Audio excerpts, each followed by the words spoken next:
বিসমিল্লাহির রহমানির রহিম। পবিত্র মাহে রমজান দেখতে দেখতে শেষ হয়ে গেল। আসতেছে সামনে পবিত্র ঈদ। ঈদ মানে খুশি, ঈদ মানে আনন্দ। ছোট ছোট বাচ্চাদের ঈদের খুশি সবচেয়ে বড় খুশি। আহ, অনেকে শহরে বন্দরে, ঢাকা, চট্টগ্রাম বিভিন্ন বিভাগে থাকেন এবং ঈদের ছুটিতে সরকারি ছুটি 7 দিন। 7 দিন, অনেকে 5 দিন, অনেক অনেক রকমের ছুটি আছে। এই ছুটিতে গ্রামের বাড়িতে যাবেন। আপনাদেরকে ছোট্ট করে একটু বলতে চাইতেছি, ভিডিও স্ক্রিনে হয়তোবা দেখতেছেন যে তাড়াহুড়া কাজ আসলে কোনোটাই ভালো না। আপনারা শহর থেকে গ্রামের বাড়িতে যাবেন, গ্রামের দিকে ছুটতেছেন ঈদের ছুটিতে, ঈদের আনন্দ খুশি করার জন্য, ঈদের আনন্দ সবার সাথে ভাগাভাগ করার জন্য। এই খুশি, এই আনন্দ কান্নার পরিণতি যেন না হয়, কারণ একটি দুর্ঘটনা সারা জীবনে কান্না। ভিডিও স্ক্রিনে আপনারা দেখতেছেন যে তারা কিভাবে ছুটোছুটি করে তাড়াহুড়ো করে লঞ্চের তে উঠতেছে, গাড়ি ছাদে উঠতেছে, বাসের ছাদে উঠতেছে, ট্রাকে করে যেতেছে। কেন ভাই? আপনি আপনার মতো করে সময় নিয়ে টাকা দিয়ে যাবেন।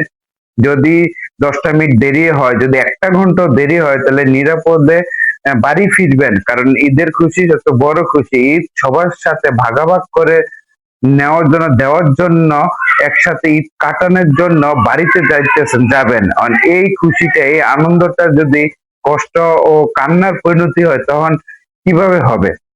তাই আপনাদের কাছে আমি বলতে চাইতেছি, এই মেসেজটা সবার কাছে দিতে চাইতেছি যে যত কষ্টই হোক, যত সমস্যা হোক, যত দেরি হোক, আপনি ধীরে সুস্থে নিরাপদে বাড়িতে ফিরবেন।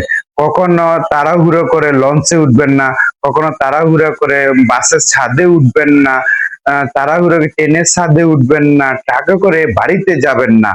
আপনি টিকিট কেটে সরকারি নিয়ম মেনে সময় নিয়ে ধীরে সুস্থে আস্তে ধীরে গ্রামের বাড়িতে যাবেন, যাতে আপনি ভালো থাকেন, আপনার আশেপাশের মানুষগুলো ভালো থাকে, বাচ্চারা যেন নিরাপদে থাকে।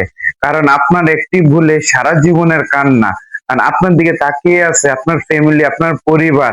আপনি সবই তো জানেন, সবই তো বুঝতে, জেনে শুনে বুঝে এত তাড়াহুড়া কিসের? সময় চেয়ে জীবনের মূল্য অনেক বেশি ভাই। জীবন তো একটাই, এই জীবনটা যদি চলে যায়, দ্বিতীয়বার আর দেওয়া আসার সুযোগ নাই।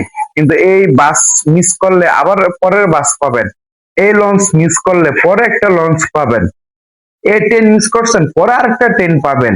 কিন্তু ভাই জীবনটা যদি একবার চলে যায়, ওই জীবন আর আপনি পাবেন না। অতএব সময় চেয়ে জীবনের মূল্যটাই বেশি এবং গুরুত্ব দিবেন। আপনি আপনার মতো করে সময় নিয়ে নিরাপদে বাড়ি, যাই হোক, আহ আপনারা ধীরে সুস্থে আস্তে ধীরে বাড়িতে যাবেন।